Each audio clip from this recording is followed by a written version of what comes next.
So the course of time is really very much like the course of a ship in the ocean.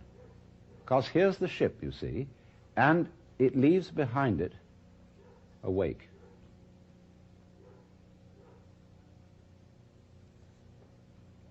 And the wake fades out, and that tells us where the ship has been, in just the same way as the past and our memory of the past tells us what we have done. But as we go back into the past, and we go back and back to prehistory, and we use all kinds of instruments and scientific methods for detecting what happened, we eventually reach a point where all record of the past fades away in just the same way as the wake of the ship. Now, the important thing to remember in this illustration is that the wake doesn't drive the ship any more than the tail wags the dog.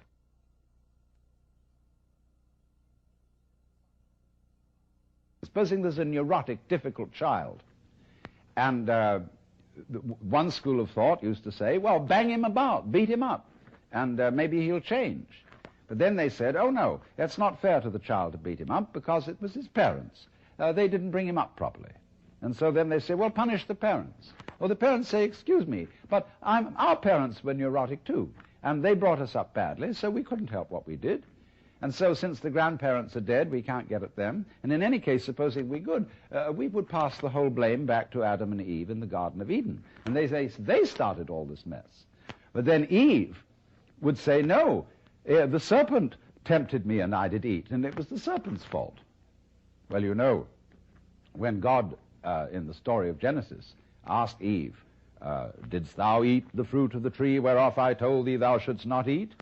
She said, oh, but the serpent tempted me, and I did eat. And God looked at the serpent, and the serpent didn't make any excuse. He probably winked. Because the serpent, being an angel, was wise enough to know where the present begins. So you see, if you insist on being moved, being determined by the past, that's your game. But the fact of the matter is, it all starts right now.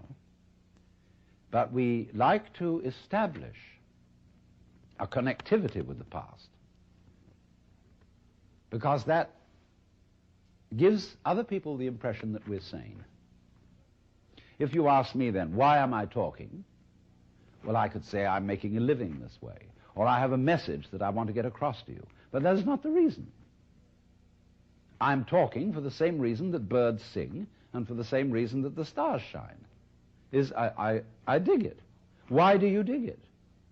Well, I could go on answering all sorts of questions about human motivation and psychology, but they wouldn't explain a thing, because explaining things by the past is really a refusal to explain them at all. All you're doing is postponing the explanation. You're putting it back and back and back and back, and that explains nothing.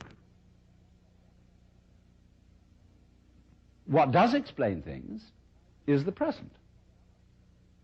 Why do you do it now? Now, this is a slight cheat, because that doesn't explain it either. Because what happens now, just as the sound comes out of silence, all this comes out of nowhere. This is in connection with what I explained to you in another talk about the power of nothingness. All life suddenly emerges out of space, bang, right now. And to ask again, why does it happen, is an unprofitable question, because the interesting thing is not why, but what. What happens? Not why does it happen.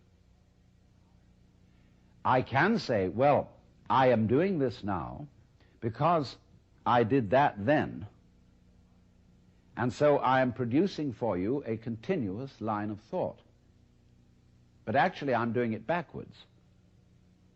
I'm doing it always from now and connecting up what I do now with what I did so that you can see a consistent story. If I define myself as the whole field of events we'll say the organism environment field, which is the real me, then all the things that happen to me may be called my doing. And that is the real sense of karma.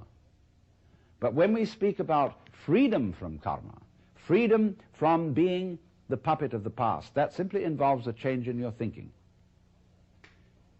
It involves, in other words, you're getting rid of the habit of thought whereby you define yourself as the result of what has gone before, and instead get into the more plausible and more reasonable habit of thought, in terms of which you don't define yourself in terms of what you've done before, but in terms of what you're doing now.